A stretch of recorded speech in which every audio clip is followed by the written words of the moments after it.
Hello everyone, আসসালামু আলাইকুম। কেমন আছেন আপনারা? আশা করি আল্লাহর রহমতে ভালো আছেন। আমি আলহামদুলিল্লাহ ভালো আছি। আজকে আমি শেয়ার করব মিনি রেসিপি ব্লগ।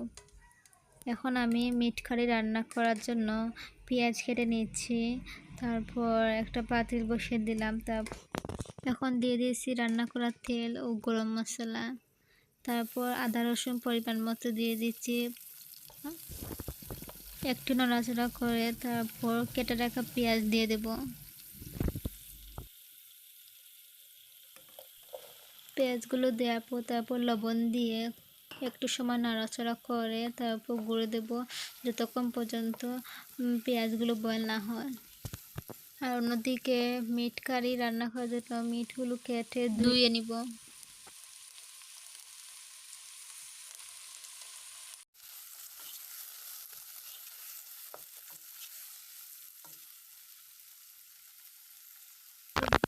পেঁয়াজগুলো বয়েল হওয়ার জন্য গরম পানি দিয়ে দিয়েছিলাম। এখন পেঁয়াজগুলো বয়েল হয়ে গেছে।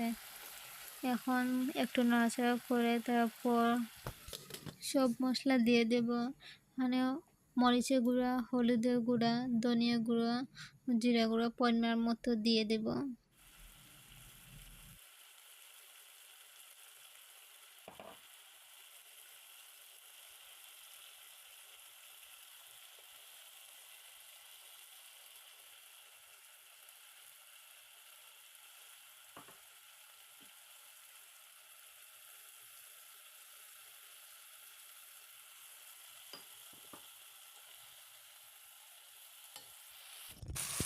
মশলাগুলো দেওয়ার পর এখন আমি নাড়াচাড়া করে দেব। নেড়েচেড়ে তারপর আমি কিছুক্ষণের জন্য ঢাকনা দিয়ে গুঁড়ে দেব যাতে মশলাগুলো একটু খসে যায়। কিছুক্ষণ মশলাগুলো কষে নেওয়ার পর তারপর আবার নেড়েচেড়ে দিচ্ছি। এখন ভালোভাবে কষে নেওয়ার জন্য অল্প করে একটু গরম পানি দিয়ে দেব যাতে কষানোর সময় মশলাগুলো পুড়ে না যায়।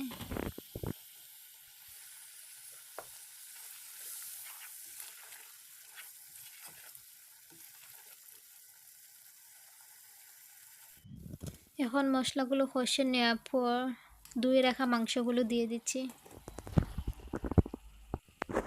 মাংসগুলো দেওয়ার পর এখন ভালোভাবে মাংসগুলোর সাথে মশলা মিক্স করে নিব। নেড়েচেড়ে আমি 20 মিনিটের জন্য রেখে দেব মাংসগুলো ফুল হিটে। আমি কারিগুলোতে অল্প ঝাল খাই, সো একটু মরিচের গুঁড়ো কম করে দিয়েছি। আপনারা আপনাদের টেস্ট অনুযায়ী দেবেন। 20 মিনিট পর আবারও ফিরে এলাম। এখন মাংস থেকে প্রচুর পানি বের হয়েছে। সেই পানি দিয়ে আমি এখন মাংসগুলো কষে নেব। এখানে আমার মাংসগুলো কষানো হয়ে গেছে।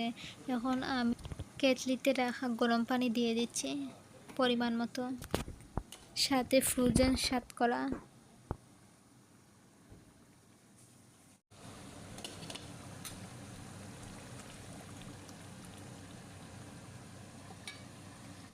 এখন আবারও আমি মাংসতে অল্প করে পানি দিয়ে দেব। পানি দেওয়ার পর তারপর কাঁচামরিচ ধনেপাতা দিয়ে কিছুক্ষণ রেখে দেব। এখন আমার মাংসগুলো অলরেডি হয়ে গেছে। যদি আমার রান্নাগুলো ভালো লাগে তাহলে আমাকে কমেন্ট করে জানাবেন। কথা হবে পরের ভিডিওতে। আসসালামু আলাইকুম, আল্লাহ হাফিজ।